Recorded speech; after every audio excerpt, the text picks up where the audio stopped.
tinuturo lang ito sa ating history. Hinang, di ba? Role sa mga history subject natin yung bansa, no? Pero, minsan, no, sa history natin, pinag-uusapan pa natin yung mga nakaraan, kaya nga history. Yung mga nakaraang mga pangyayari.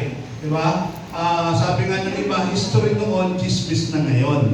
No? But we are trying to understand. Si Pastor Apo, we will try to understand, no? I-share ko sa inyo yung totoong kalagayan ng ating minamahal na bansang Pilipinas. Can you see the hands sa mga taong nagtatrabaho ngayon sa gobyerno? Isa lang? Hindi nangyayari. Tatay Bert, dalawa lang sila. Yung iba po, saan gobyerno po kayo So, tatlo, dalawa lang kami nasa si Ayla, hindi gobyerno ni Cristo. May DPWH tayo dito. Meron tayong from DepEd, meron tayong from the barangay. CEO of Barangay Payatas, no? Sa Quezon City ba yun, Tay? Okay.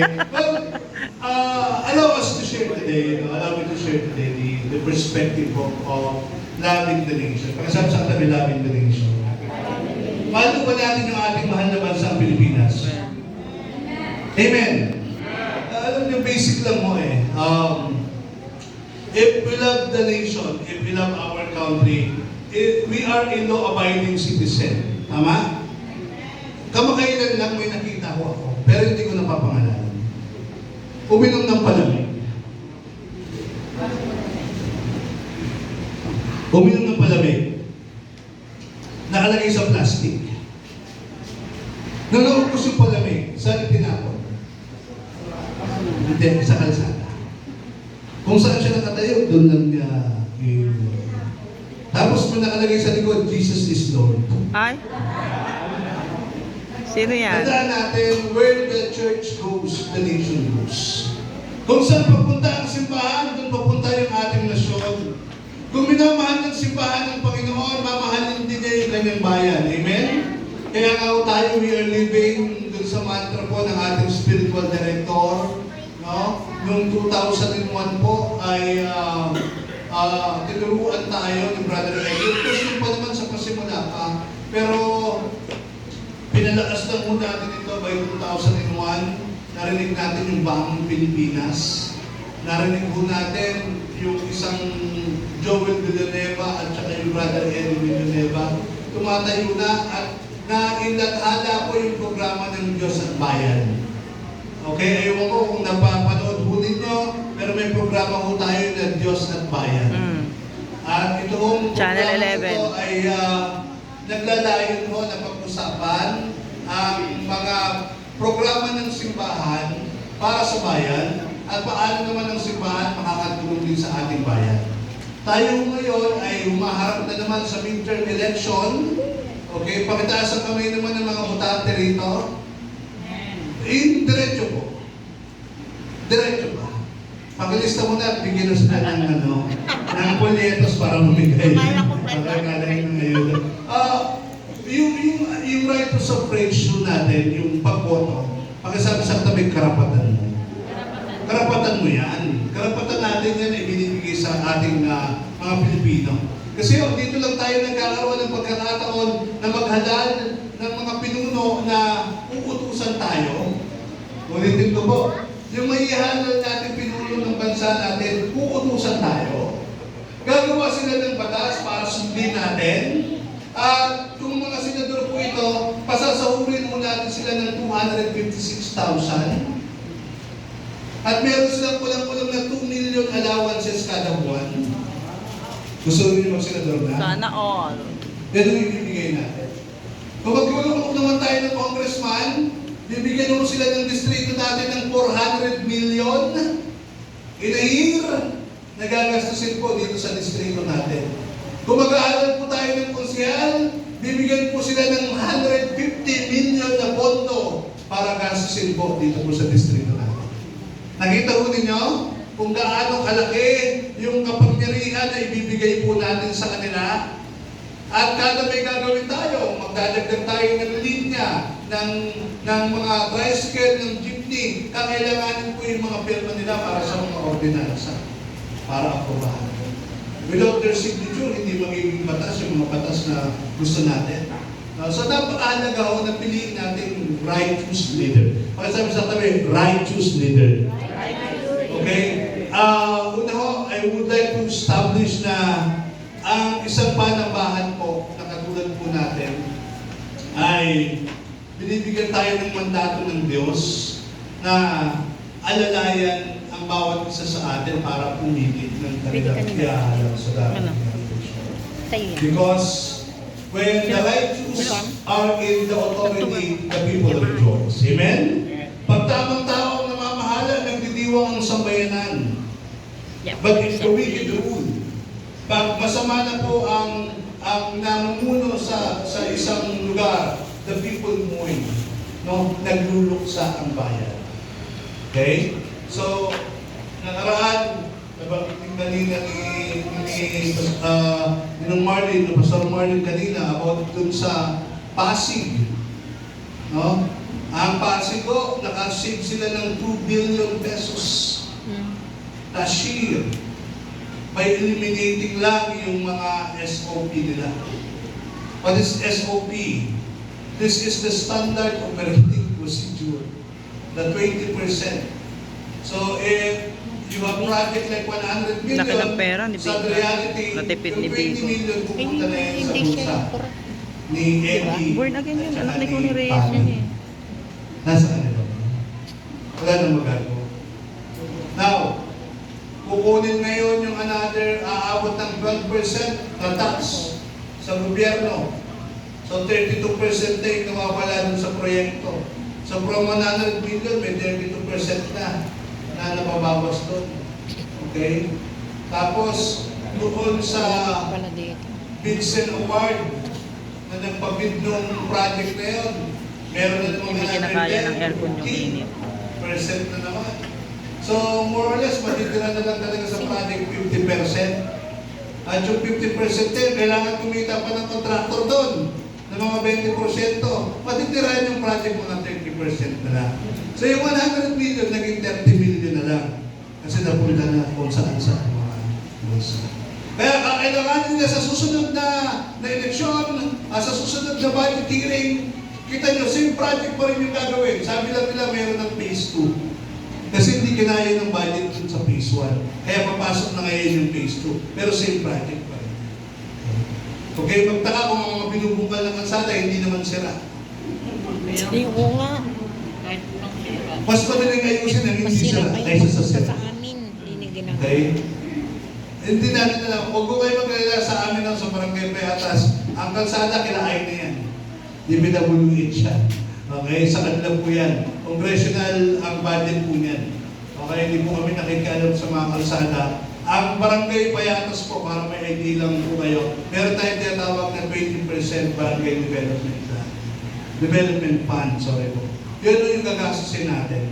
Because the other half of the budget po ay napupunta sa tinatawag po natin personal expenses or personal services. Yan po yung pasahod sa mga tao. Sa Barangay Payatas po, we have 742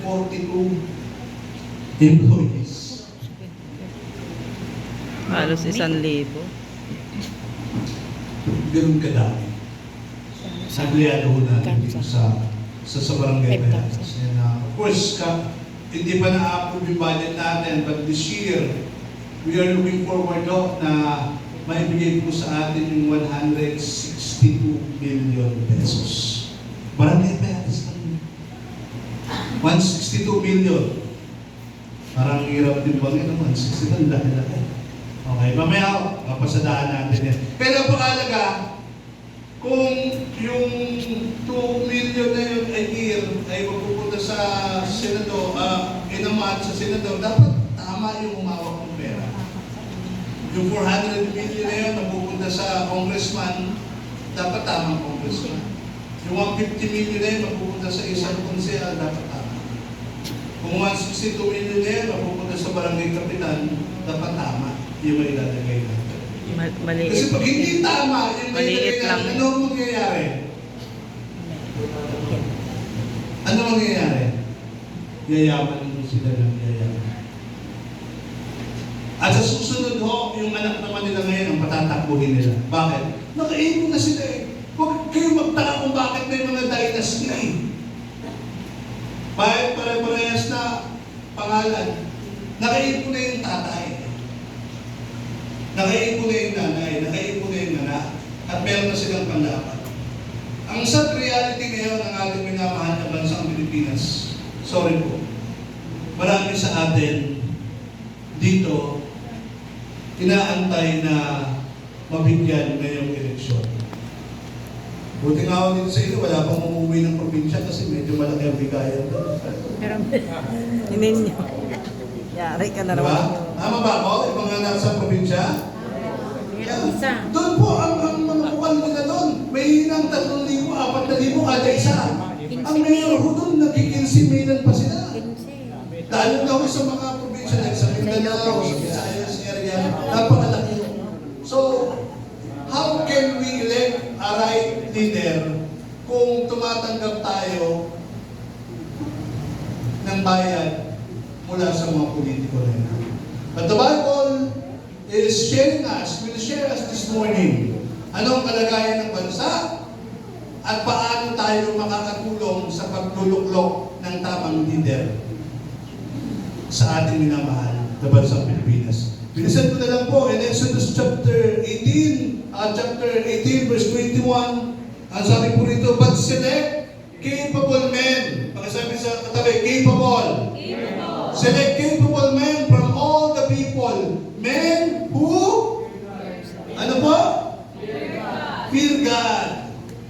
Men who fear God, trustworthy men, and who hate dishonest gain, and appoint them as official over 1,000, hundreds, 50s, and tens. Sa Tagalog po, sabi po dito sa verse 21, May batang inaanto. ngunit pumili ka ng mga taong may kakayahan, may takot sa Diyos.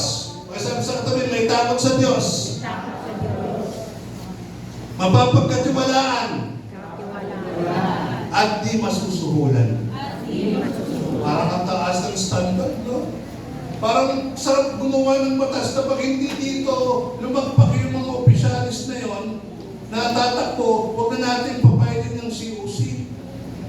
O kaya naman habang naglilingkod sila, pag nalaglag sila at nasuhulan sila, meron na tayong nakataling na lang na garote, lahat ng mapapatunayan, bibitayin na lang.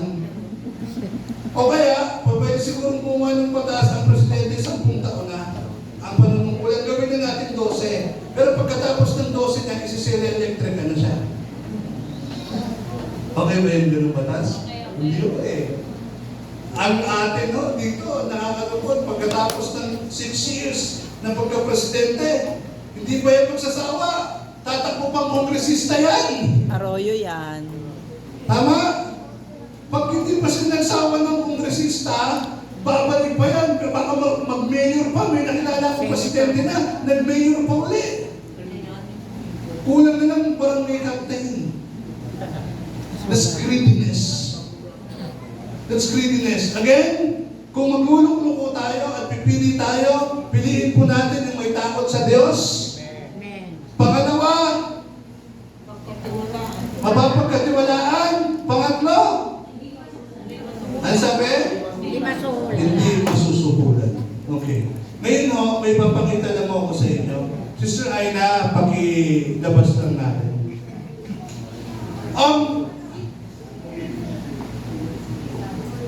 Year 2000 ho, ang nagutang natin ay 2010, nung natapos po si former President Arroyo, 4.58 trillion ang utang ng Pilipinas. Ulitin ko, 4.58 trillion. Nung natapos po si Pinoy, ang utang po ng Pilipinas ay 5.95. Nung natapos po si former President Rodrigo Roa Duterte, ang utang po ng Pilipinas ay 12.79. Panahon ng pandemya yan. Ngayon, hindi pa tapos si President Marcos, ang utang natin ay Tatlong taon pa lang yan. 9 trillion. So, 16 trillion na ang utang mo. Ay, hindi pala. Ito ang utang. Gusto po ninyo yung utang ninyo malaman kung magkano? Ikaw mismo, may utang ka. Aliyah, may utang ka. Hindi, may utang ka. Makikita ko sa iyo, may utang. Okay. Ang kada Pilipino po ngayon, sa 16.9 trillion, may utang tayong tigwa 142,849. Bahala sila dyan. Stop. May utang ka 142,000. Ah? Hindi ka naman nag- Okay. Kada pamilya ngayon, kunyari, Dino family, may utang tayo ng 585,145. Yan ang utang ng kada. Yung 27 million na pamilya, no, kasi 116 million na tayo mga Pilipino eh. Sa Payatas lang po, alam nyo kailan tayo rito? 294,000 ang populasyon natin. So may utang tayo, kada pamilya 585,145, no? Kaya natin bayaran yan. Next slide. Yung krimen ho natin, no? Nakita natin, nag-average tayo ng yearly, sa panahon po ni President Marcos na lang, 392,619. Ito yung crime rate natin. Crime yun na, sinaksak, hinolda, pinatay, dyan ho yan. 319,000 ng 2022. 392,000 ng 2022. Ng 2023, 351,000. Ganun, kagrabe pa yung sitwasyon natin. 2024, 342,220. Pakidivide kayo yung 342,228 into 12. Yung mabilis po mag-compute. 342,000. No? Divide 12. So meron tayong 28,524 Every month. na mga crime na naitatala sa buong Pilipinas kada buwan. 28,000. Ganun kadami. Hinolda, sinaksak, pinatay. Kinidnap. Next slide. Naalala ninyo yung 7 panadero na pinagpapatay? Recently lang yan. Okay? Recently lang yan. Naalala ninyo yung next slide po. Yung namarel sa road rage. Ay. Antipolo na naman. Antipolo rin yan eh. Naghabulan sila. Okay. Marilaki. Tapos, next slide po. Yung vlogger na naman na ano, baka follower pa kayo nito. Si Hana. Yana. Yan. Na sobrang yabang na rin. No? Nag-dirty finger dun sa, wala namang kabuhay-buhay, tumatakbo yung sasakyan, gusto niya mag-overtake. Alam niyo yun, yung ang tao ngayon, mga Pilipino, minsan wala rin talaga yung disiplina eh. Yung road rage na yun, yung napatay na dalawa, hinabol pa rin nila yung sasakyan eh. Tama? Yung 7 minasakero, hindi ko alam talagang pag may alak, may balak eh. Diba yung 7 na yun, nagiinuman pa sila, nagkakantaan pa sila, bago sila minasakero?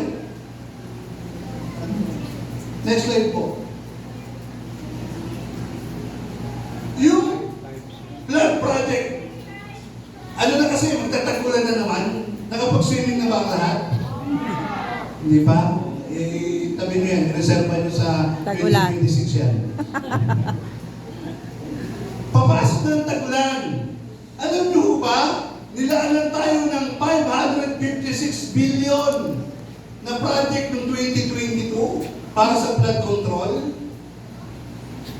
556 billion!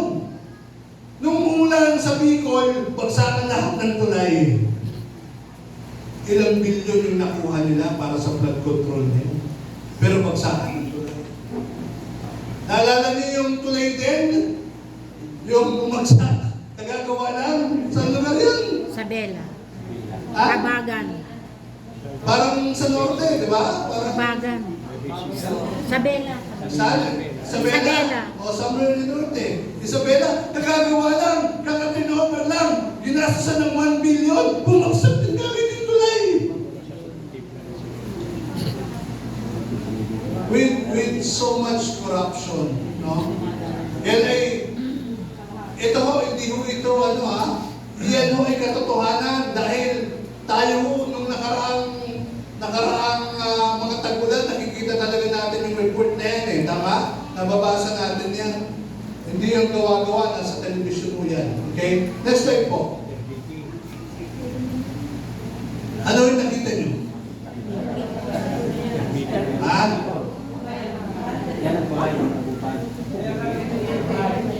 Nakita niyo yung mga problema kanina? Nakita ho ninyo yung mga problema ng bansa natin? Nagugat yan. Kasi may mga Pilipinong tumanggap ng 500. Ang payat. Pwede ba kayo mag-compute? Kung binigyan kayo ng 500 ng isang kongresista ng isang konsyel, 500 pesos. E di ba ipunin nyo sa 365 days. 365 days? Binayaran kayo niya ng piso kada araw sa loob ng isang taon para iboto niyo siya sa halagang 500. Bigyan ka ng 500, binoto mo, binayaran ka ng piso sa loob ng isang taon. Parang ayaw nyo na yata ng tuloy ko Ito yung realidad eh.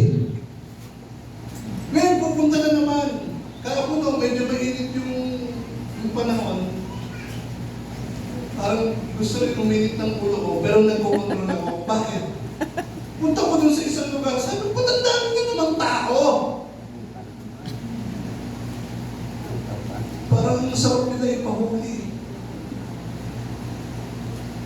Ang aga-aga, nagbibilihan ng agad ng boto. Nag-a-advance party na. Yung iba, hindi naman nangangampay nila eh. Alam nyo bakit? Pinaghahandaan nila yung pilihan. Sabi ko, pag bumaba tayo sa 10 rito, magwawala ako eh. Yung si Bakit. Bakit? Araw-araw tayo nagpapainit eh. Nasunog na nga yung mga mapuputi dito eh. Yung mga matatanda, lumalabas na. Tapos tatanungin ka ng hindi nanumpan niya. Yung nanumpan niya hindi kilala. Pero biglang pag last minute na ng May 12, di ba? May 11. Nasahan ninyo. Yung mga liblib na lugar. Yung mga bintana lang ang nakabukas at pumipirma lang kayo, palagay po yung present number ninyo at saka pirma mo. Okay. Ito po yung sample ballot po natin. Vote straight lang po tayo. Masakit na biktima na ganyan. Pakasakit na biktima na ganyan. Kaya sasabi ko sa inyo, huwag po tayo tatanggap. Because that is the reality. Maglalagay na naman tayo ng mga tao. Yung isa sinasayawan na kayo sa ibabaw ng jeep. Yung isa pinakitaan kayo ng kabayo. Ba? Yung isa nilabasan kayo ng jacket. Yung isa, pinatakbo niyo daw siya. Si Ipe, pinatakbo ba ninyo? Wala akong alam doon Pinatakbo niyo raw siya. Pag po kayo tumatakbo, pinatakbo kasi ako ng sambayan ng Pilipino. Kaya kung may nagpatakbo sa inyo, pakisabi sa kanya, tumigil. Hindi pa tayo nadadala, yung isa hindi pa kayo nakakalabas. Maglalagay na naman. During the plenary session, napakaganda po, Ginoong Pangulo. At dahil napakaganda po ng tanong ninyo, nais ko po siyang sagutin. Pag-ingon na, sagot natin dito. Gagawa po yan ng batas dyan. Ang pagkakaiba ko, listen to this, ito nakita ko eh. Pag maglalagay kayo ng legislative, gagawa ng batas. Kung hindi man yun abogado, make sure matagal siya doon sa departamento na yun o doon sa committee na kung saan siya nakalagay para alam niya yung in and out. Marcoleta. Sigagawa siya ng batas. Ipagtatanggol niya, itatayo niya, titingnan niya yung mga pros and cons niya. Siya gagawa ng IRR niya. Ang dami kasing batas po ngayon. Batas sila, mga Republic Act. Pero kung yung wala po yung implementing rules and regulation, yung tinatawag na IRR. Maraming mga batas na naging act, okay? Naging batas, pero walang IRR. Ano yung IRR? Implementing rules and regulation. Para may patupad mo yung batas, ito yung gagawin natin. Para ganito, pwede nang manguha ng mangga sa bahay ni Aling Petra. Batas na yan.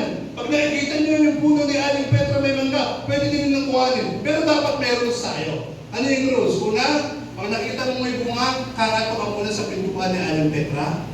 Pangalawa, kung papayagan ka ni Aling Petra. Pangatlo, dapat hanggang 2 kilo lang yung kukuhanin yung mangga. Pang-apat, paano pag may bulok na ng mangga, kukunin mo ba o ibabalik mo?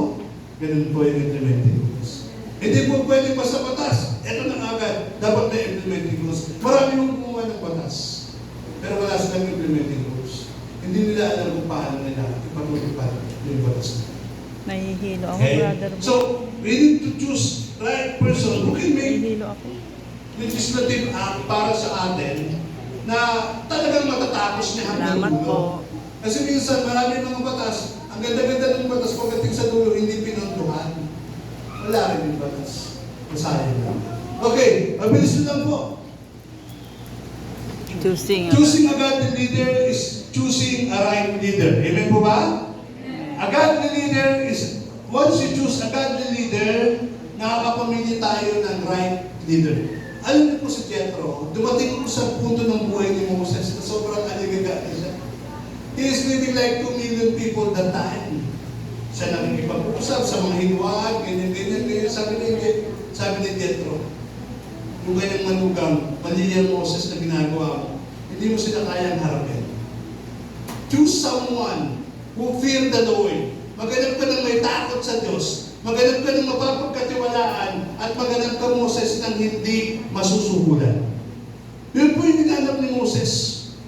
At dahil ginanap niya yun, dumali yung kanyang trabaho. Ang bansang Pilipinas natin, kailangan makahanap din tayo ng maganitong tao.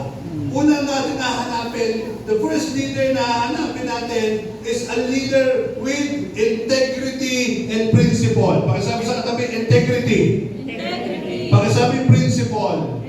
Sabi ho sa Daniel chapter 1 verse 8, but Daniel resolved not to defile himself with the royal food and wine, and he asked the chief official for permission not to defile himself this way. Sabi po rito, doon po sa palasyo, dahil nga po, nung nakuggob ng Babylonia, ang mga Israelita, kinuha nila ho yung mga kabataan. At isa sa mga kabataan, kinuha nila sa Babylonia ay si Daniel. Kasama ni Daniel, si Shadrach, si Meshach, at saka si Abednego. Now, dahil pinili nga sila ng mga matatalino sila dun sa bayan ng Israel, inilagay po sila sa palasyo. At doon sa palasyo, kasama po nila yung mga pantas, meron silang rules doon na kung anong kinakain ng hari. mga pantas na yon ay hindi yung kakainin nila. Pero hindi pumayag si Daniel. Kasi kay Daniel, sa lugar namin, hindi namin ito kinakain eh. Tapos dito, ipapakain niya sa amin. Eh, hindi mo pwede hindi nyo kainin yan. Parurusahan kayo ng hari. Hindi pa rin pumayag si Daniel. Gusto ninyo ganito na lang. Bigyan nyo kami ng pagkain na request ko. At palakasin ninyo yung sound. Dahil na ba? Okay na? Okay. Tingnan natin kung sino yung lalabas na mas malakas sa atin. So binigyan sila ng hain na puro kulay. Hello. Binigyan sila ng kulay, ng mga prutas, mas dinaig pa nila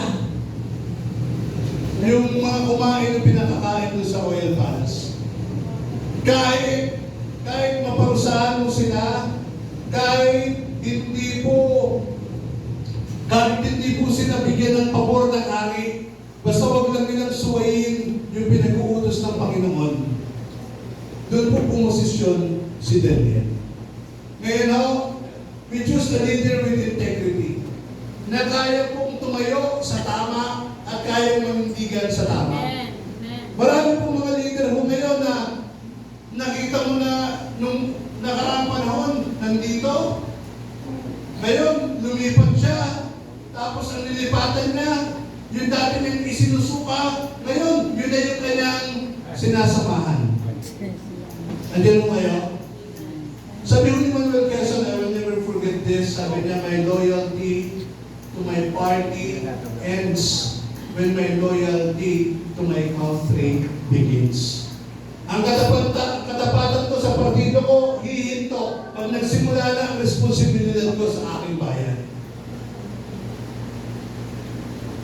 Sa reality, may impeachment na naman tayo ngayon. Ako, sino ho nakatatanda ng impeachment ni Corona?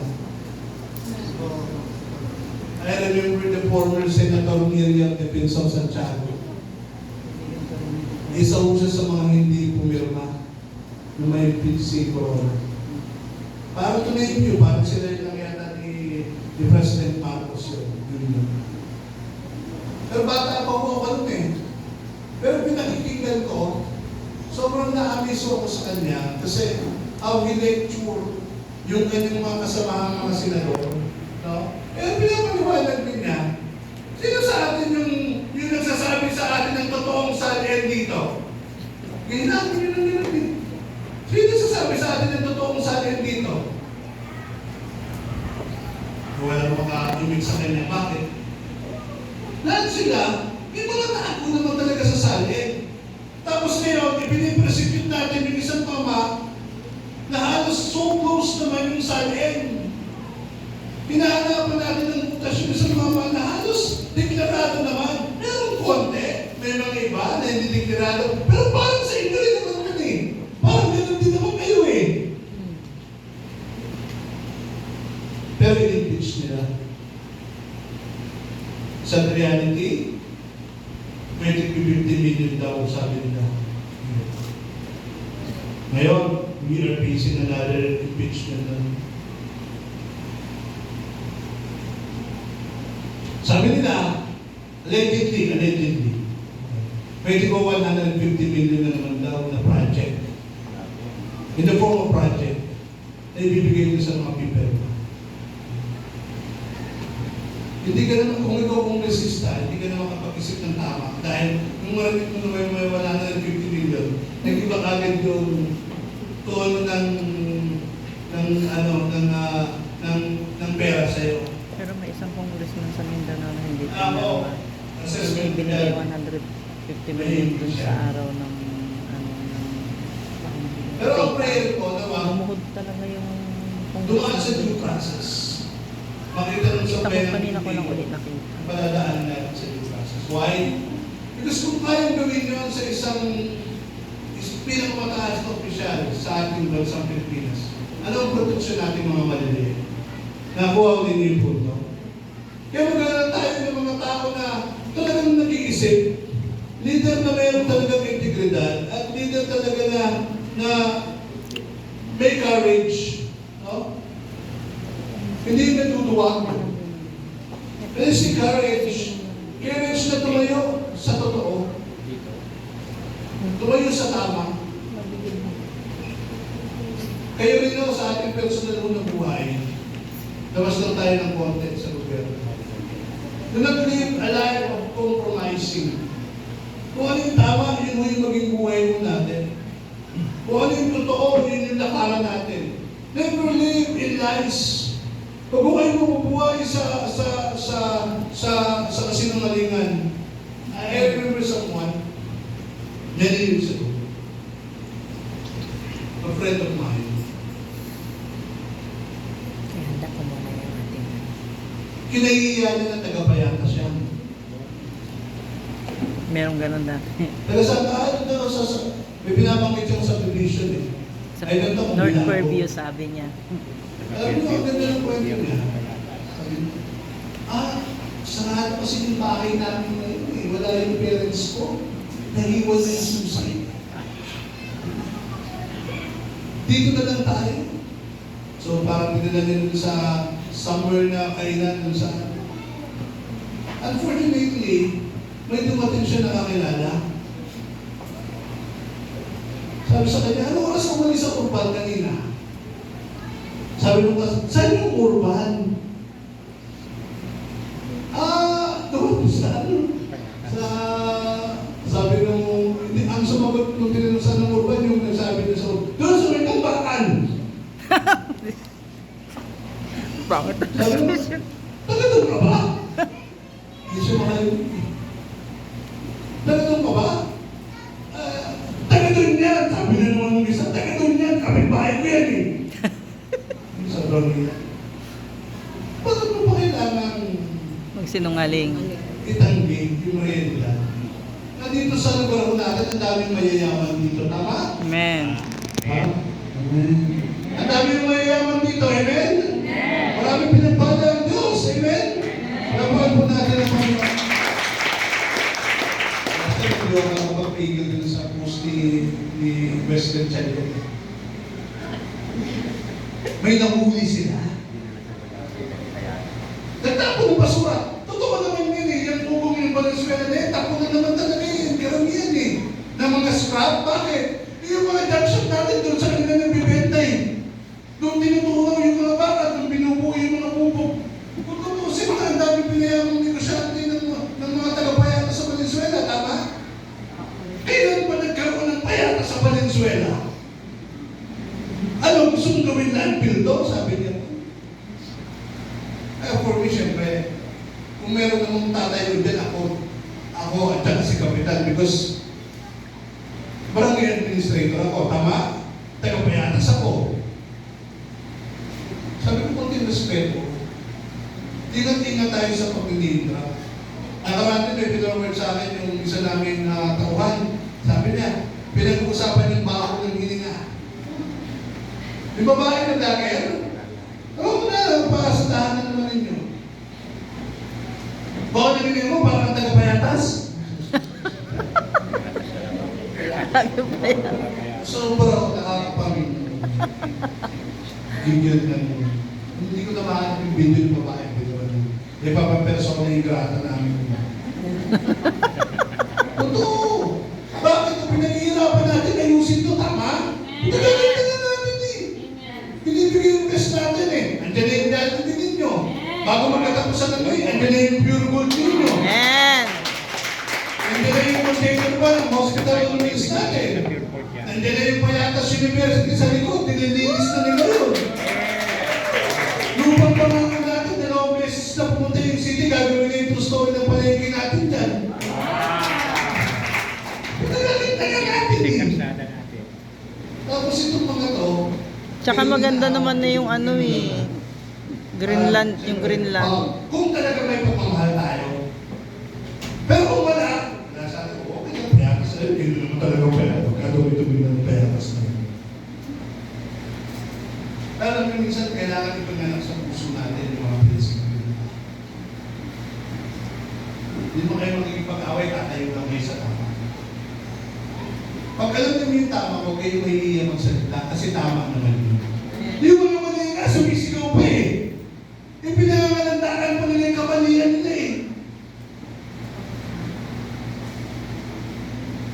Nasa ever ako, mami. Di ba hinahanap niyo ako? Nandun lang ako sa gilid. Meron nung uluga ng pamassage na 50 pesos, yung inuupuan yung resident ko. Nakakulog ako. Dahil ba ako kaya tawag siya, tawag din niya ako makulog. Nakakulog ako.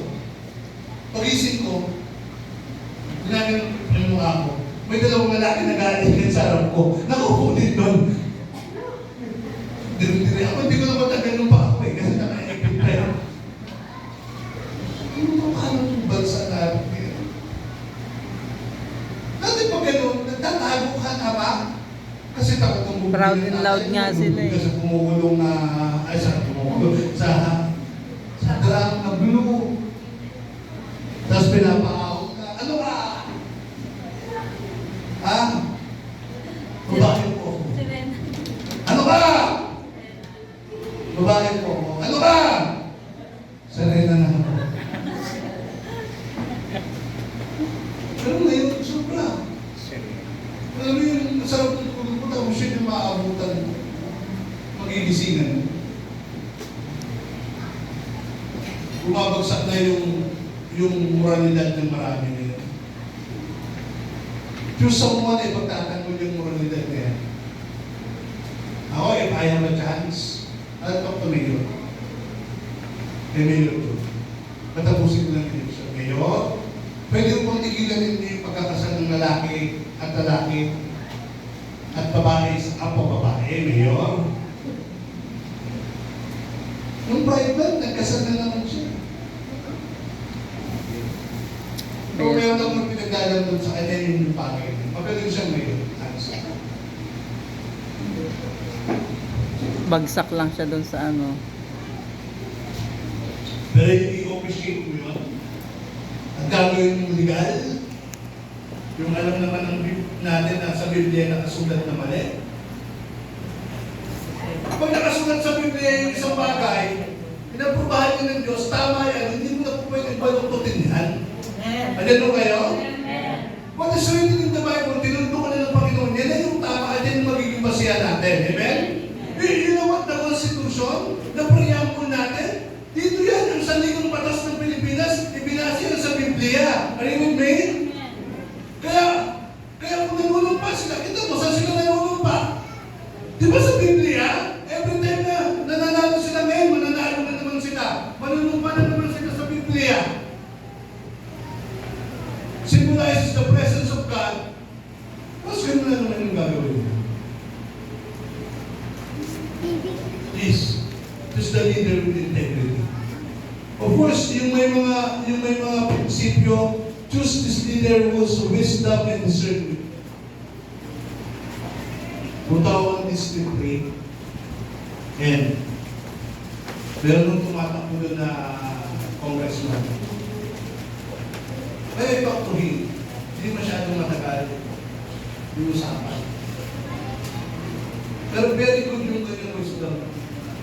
Sabi niya, kung meron dapat tayong balikan at nagpungan dito, padamihin natin yung mga health services natin. Ano yun? Dagdagan natin yung mga ambulances. Ilapit natin ang mga hospital sa komunidad. Sabi niya, bakit? Sabi ko, kung bakit? Ba't yan yung prioridad mo? Sabi niya, Pas, yung buhay kasi hindi ko na kayang ibalik yan. Tama? Yung trabaho, kung pwede pang makahanap ka pa sa susunod eh. Pero yung immediate na tulong sa buhay, hindi mo na kayang ibalik yan. Pag naitakbo na ng malayo yan, at namatay, Wala na. minsan nakakalungkot na aksidente po siya. Sige na, itakbo niyo sa pinakamalayong ospital. Ba't pinakamalayo? Kasi yung malapit, walang bumuko. Wala eh, puro merong ginagamot eh. Yung pinakamalayong ospital, doon sila. Ang problema, doon sa pinakamalayong ospital, pagdating doon, Hindi na umabot. patay. Ano yung masakit ko sa akin last time? Ako mismo nag-funeral service. Nagpatotoo yung kapatid ko na matay. Patuloy yung disease eh. Magkatralan ka. Sayaw ka doon sa... Nakita ko yung kapatid ko, nag-aagaw buhay na. Kinarga ko. Tumawag po ko sa barangay. Wala po akong makontak na number ng barangay.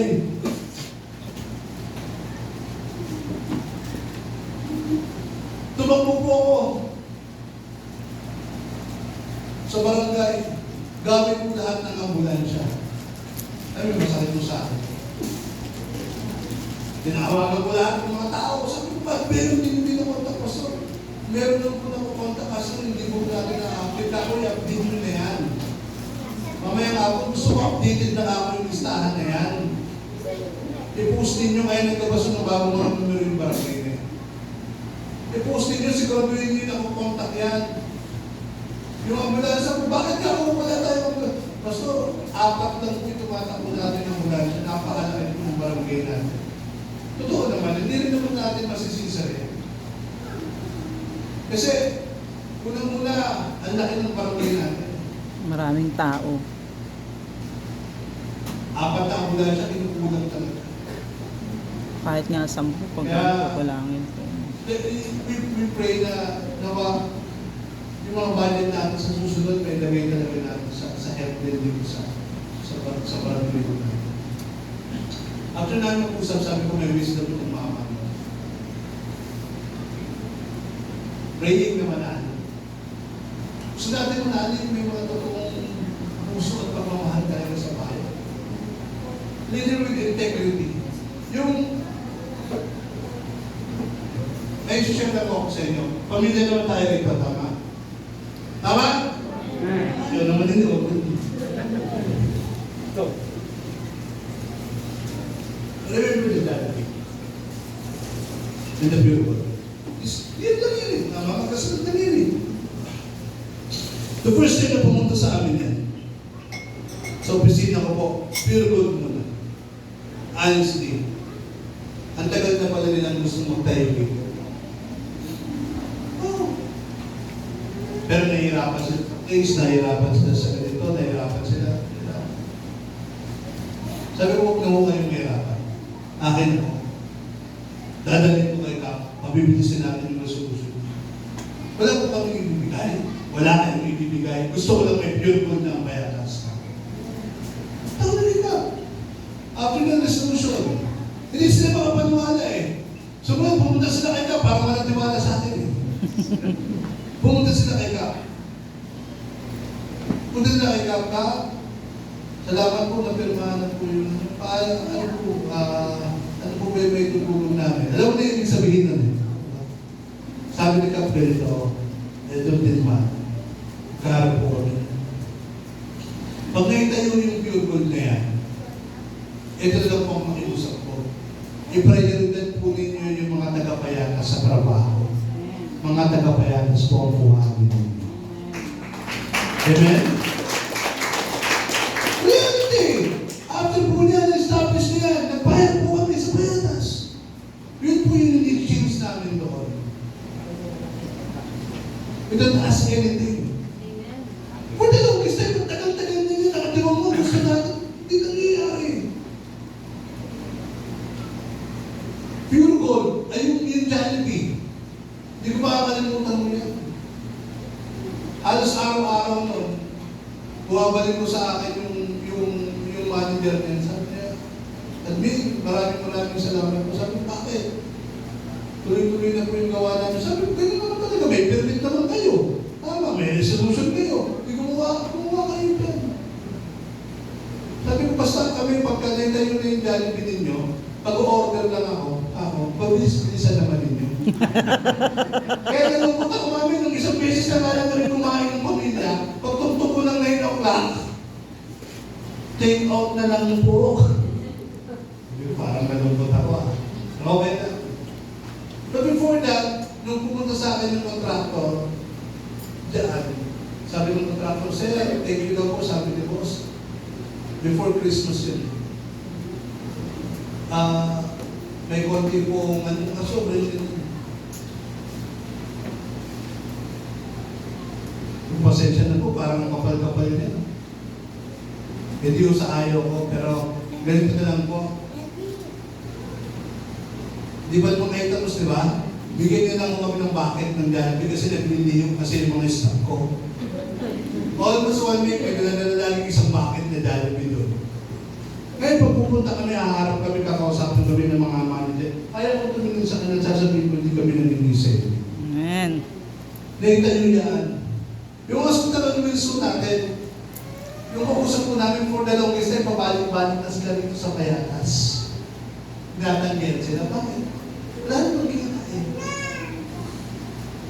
Alam niyo ba nung nilinis namin yung motor pool, halos lahat ng gamit namin, tauhan namin ni Greg. Yun yung naglinis ng motor pool na yan. Pinatatanggal ko yung mga sasakyan niya kasi laki ng lote. Nung gumawa ng mawa, ako very blessed lang din ako kasi pagkita natin, pag sinabi natin na okay yan, tulungan natin. Ngayon ako nagdala yung 2 container van sa motor pool sa Bicol. Kaya ayos na lang po nila at next week padating pa yung 2 motor van, yung 2 container van. ayusin na po yung mga kwarto-kwarto. Later on, magkakaroon na tayo ng clinic sa Barangay Parents. Boom! With the righteous leadership, hindi ko ito sinasabi dahil para niya bakit kayo, no. Pero kung nakuha ko itong prinsipyo na ito kay Sister Jody, bago mamatay si Sister Jody, isa sa pinakakwento ko, hindi ko makakalimutan sa kanya, may pinagawang project, binibigay siya ng ilang milyon ng kontraktor. Ito sabi ni Sister Jody, sabi niya, huwag na mong pera. Gusto po ninyo, ibili na lang po ninyo ng ambulansya yan para po sa Bukawi. Kung narinig ko yung kwento na yan, sabi ko sa sarili ko, pag ako nanungkulan, nakabigyan ng pagkakataon sa gobyerno, gagamitin ko yung pagkakataon.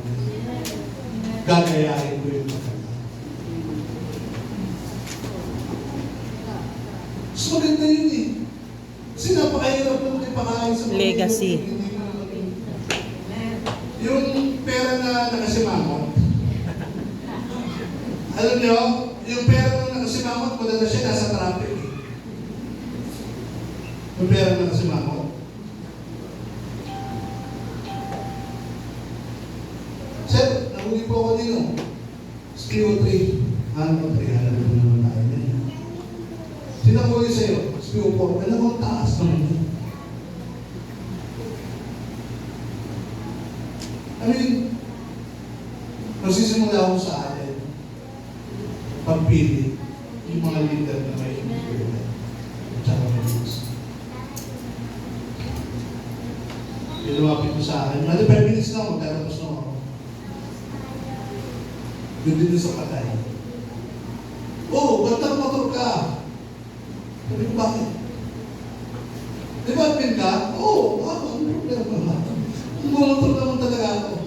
Although ako meron naman ako pero nasa bahay, di ba? Madali kasi na ako sa bahay. Ano pa rin ang kotse? Sabi ko yung BS ko pa rin. Wala kang garantiya? Sabi ko wala. Sabi ko bakit? Cisco sa Eagles. Sabi ko, di ba dapat, nakaisang taon ka na, dapat nakaipon ka na. Kung alam mo lang yung utang mo ngayon.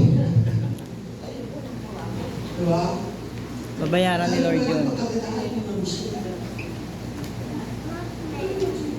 You cannot take it eh. Bakit o? Alam po natin na pag naglingkod tayo ng tama, Diyos ang magbabalik sa atin. Amen! I hope itong mga leader na to one day, kung nagsalita sa pulpito, o nagsalita sa mga patawag, sa mga kumpus, huwag lang nila sabihin yung gusto nilang gawin. Ask them, kung ano yung personal mong kwento na talagang inabot mo yung mamamayan. Kung sige, when mas nalasan na bumaba ka dito at may tinulungan ka talaga. Kung sige, paliwanag mo nga sa amin kung saan mo binigay yung 150 million natin na to. Yun lang po. Kasi ngayon eh, pag ako nanalo, pag-uupong pag-uupo ko, una kong gagawin, bibili ako ng bahay. Bakit? Para kung malaki yung lugar na kung saan ipapatawag ko kayo. Pangalawa, pag nanalo ako, bibili ako ng cellphone. Bakit? Para madali ninyo akong tawagan. Pangatlo, pag nanalo ako, bibili ako ng sasakyan na bago. Bakit? Para madali ko kayong maikutan. Minsan ng mga politiko, mapangakuan lang tayo during the election. Pero ito, one day, pag hindi na yan, marami sa kanila, hindi na tayo kilala. Ano yung pasigaw si Malahan, nasa meeting? Nasa ganito. Ang hirap kayo. Ang hirap nyo hanapin. Madaling lapitan, pero ang hirap din yung hanapin. I hope makatag po tayo ng mga righteous children. Second po, magtatapos na po tayo. We need to choose a leader with administrative skill. Sabi nyo rin na Joseph collected all the food produced in those 7 years of abundance in Egypt and stored it in the cities. In each cities, He put the food grown in the field surrounding it. Verse 49, Joseph stored up a huge quantities of grain like the sand of the sea. It was so much that he stopped keeping records because it was beyond measure. Nagkaroon ng matinding tagutom sa Egypt. And because Joseph is there, nasabi niya yung panaginip na yun sa Pharaoh, nakapaghanda ako ang mga Egyptian. Lahat po ng bansa naubusan na ng pagkain.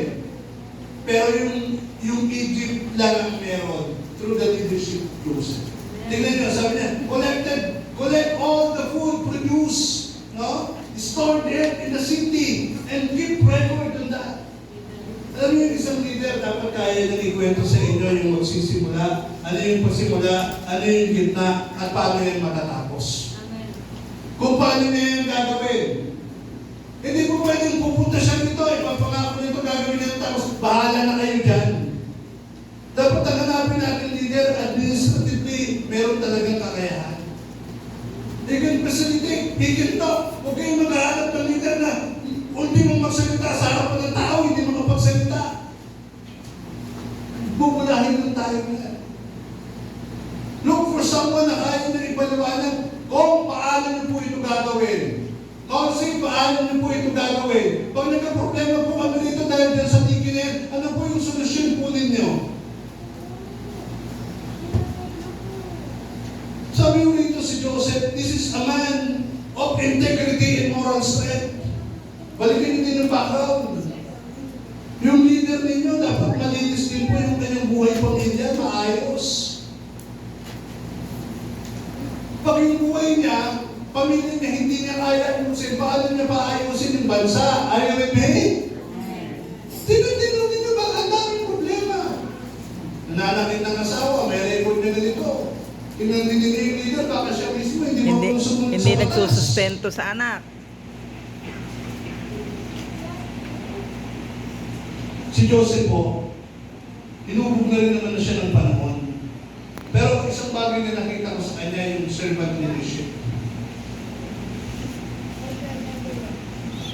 During the famine, ipinakita ni Joseph kung paano siya maglingkod. Pinapangunahan niya yung pag-i-store up, pinapangunahan niya yung pag-iipon, pinapangunahan niya yung pag-record. Hands-on yung leader. Hindi Hands-on nag-uutos. yung leader. Nandiyan dapat ng bumagyo. Sino po Hindi siya nag-uutos. nakita niyo nung binahatayan nito? Pinapangunahan. Sa mga nasusunugan, sino yung nagpapadala ng tulong? Maging mapag-budget din kayo ron. Sarap Baka yung pag-bet. kumano yan, nakita nyo lang during the election. Mga masasakit kasi katotohanan mo yan, pag malapit ng election, doon lumalabas yung budget nila. Pinagawa yung ganito, pinagawa yung tulay, pinagawa yung ganito, pinagawa yung mukha. Ang dami yung mukha. Bakit mukha? Ay, sorry. Pinagawa yung... Pati yung mukha. basta, pinagawa yung kalsada, pinagawa. Pero yung totoo, wala naman sila. Di ba yung sa pelikula, nasan ka nung kailangan kita? For you, when I needed Salamat you na po most. sa iyo, gumawi yung pandemic, di ba? Pero bago yung pandemic, gumalaw na ang Manila, gumalaw na ang Pasig, ang katatuloy ng mga Quezon City, alam niyo kung ano? Mayor! Naalala niyo yun? Nagkakaayudahan sa bawat pintuan. Hindi niyo rin makikita yung magaling na leader. During the toughest time, kaya nilang mag-isip. Kaya nilang mag-deliver ng solusyon. Kaya mahal na mga Kaya Manila nilang sa school. umilos. Tsaka si Biko. Hindi yung pag mahirap na sitwasyon. Nasubukan kasi sila ng pandemic eh. Pati si Duterte. Bakit? Huwag naman kayo rin mawawala. Ito na panahon ng pandemic. Si Marcos ang... Sa pinakamahirap na sitwasyon ng ating mga pamilya. Because we are the leader sa ating mga tahanan. Kung kaya ninyo maging mabuting leader sa trabaho ninyo, sa opisina ninyo, kung saan man kayo ngayon belong at madalas nandun yung oras ninyo, dapat pinatawag kayo ng pamilya ninyo. You are there for your family. You are there for your family. Lastly, no. Sorry po. The leader na kailangan natin, magtatapos na po ako, pakisabi sa katabi, clear vision. Si David ho, ito yung mga paborito natin mga lingkod, Daniel, Joseph. Napansin ninyo? Daniel, Joseph, David, sabi niya dito, he said to Nathan the prophet, here I am, living in a house of cedar, while the ark of God remains in a tent. Nathan replied to the king, whatever you have in mind, go ahead and do it, for the Lord is with you. May vision si David eh. Ang ganda-ganda ng tahanan ko, ganda-ganda ng tinutulugan ko, pero wasak yung tahanan ng Panginoon. Alam niyo, ang dami mga politiko ngayon, ang gaganda ng bahay. Dati nga, pumupunta lang sila sa District 2, 6 months before the election. Alam niyo ba yun? Hindi naman talaga taga-District 2 yan. Taga-District 1 yan, taga-District 4 yan. Nung pulong na yung labanan ng mga konsehal doon, pupunta sila rito sa atin. Pero paano ka magkakaroon ng vision? Kasi hindi ka naman talaga taga roon, tama? Hindi mo nakita yung paghihirap nila, hindi mo naman talaga naranasan yun. Ang leader ho, very important kung pipili po tayo. Hanap tayo ng leader na may malinaw na pagtingin sa hinaharap. Dapat meron siyang initiative. Pagkasabi sa katabi, initiative. Yung nakikita niya ito, ang lugar na to, pag napailawan to, mas maganda to. Itong lugar na to, marami lang itong basura na to. Pero ang gandang gawing komersyo nito. Amen? Hanap kayo ng leader na bumababa. Bumababa! Pumupunta sa tao. Ang hirap naman siya yung senador mo, hindi mo man lang nakita yan eh. Hindi mo man lang narinig. Ang problema kasi sa tao ngayon, pag bumuboto dahil sa apelido. Meron pa nga yan eh. Wala na lang ako ng isa. Mini, Maynino. Tunahin mo isa. Dapat malinaw. Nakikita niyo yung gusto niyong gawin. Huwag kayo bumoto dahil sa apelido. Okay lang kung apelido talaga gumagawa. Good. Huwag kayong bumoto dahil wala na kayong mapili. Huwag kayong bumoto kasi nakita niyo sikat itong vlogger na to, ganyan, nagpapatambling to. Siguro kung nanalo to, tatambling talaga to rito sa amin. Ang Diyos nyo. Sabi ko nga, kung meron ng option, sa dos, ano pa sana ako ng ibang ibuboto eh. Kung tumang ko si tatay ko, puputok talaga yun eh. Oo! Ikaw ba naman, kung may isang taon at kalahati na, hindi yan nalilate din sa lupang pangako. Oo, di ba? Nabuboto ko yan.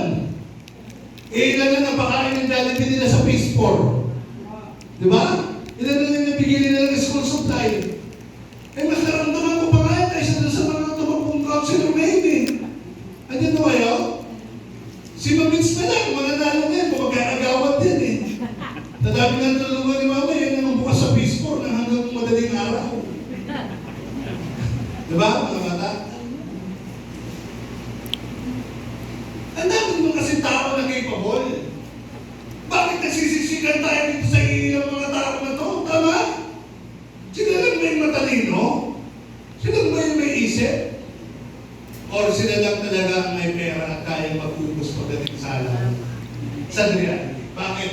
Ang mga tao hindi marunong mamili eh. Hindi marunong lumugar ng tama. Wala naman talaga nabalan na nangyayari.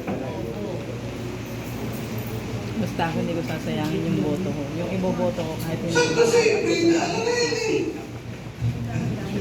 Alam na nila eh. Ranking na kami nag-uusapan nila. Nagpayamanin mo si Kuya Edgar Hindi ko boboto si Kibuloy at saka si Salvador. Hindi, magtatanong muna pala siya, Panginoon.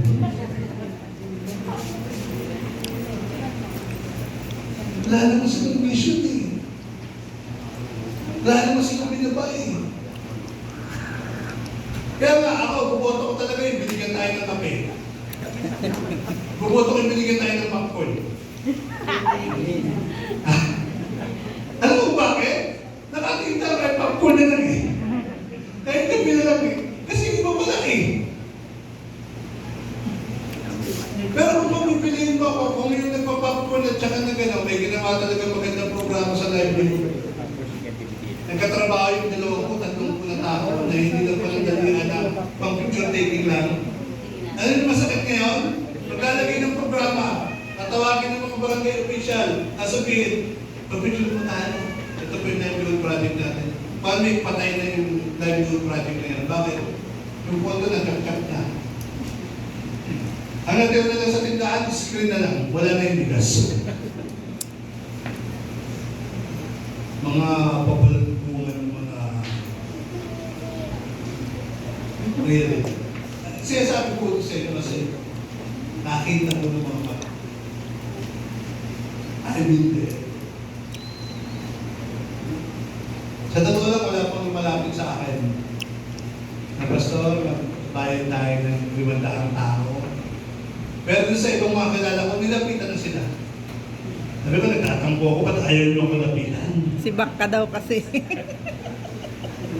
Sabi ko dun sa isa, Pastor, yung tanong mo, ba't ayaw ka lapitan? Sabi ko, bakit? Baka magsumbong ka pa daw eh.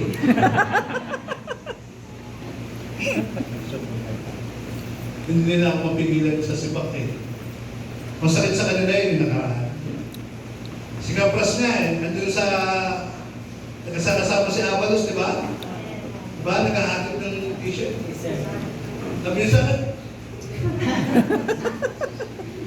Dating hapon usap kami. Ano para, tigas talaga ng gulong. Sabi ko, holiday naman. Holiday naman ka. Kasi tatanong din yung iba, nakikita tayo. Alam talaga. This is friend standing. Sisimula pa lang akong pastor, kasama ko na yung activist na yun. Tsaka, hindi yan basta lang ako sumama. Nung panahon na, naalala niyo yung online sabong, isa tayo nagsalita doon sa tapat ng Congress eh, di ba? Pahirap na online, ano na tayo nung sasalita tayo? Wala pa tayo kamukhang sa politika. Pero we are standing na for what is right. So sa pagtatapos natin, pinakamahalaga, above all, leaders should be prayerful. Huwag kayong umanap ng mga leader na ilalagay natin na hindi marunong manalangin. Because without prayer, they cannot maintain their integrity.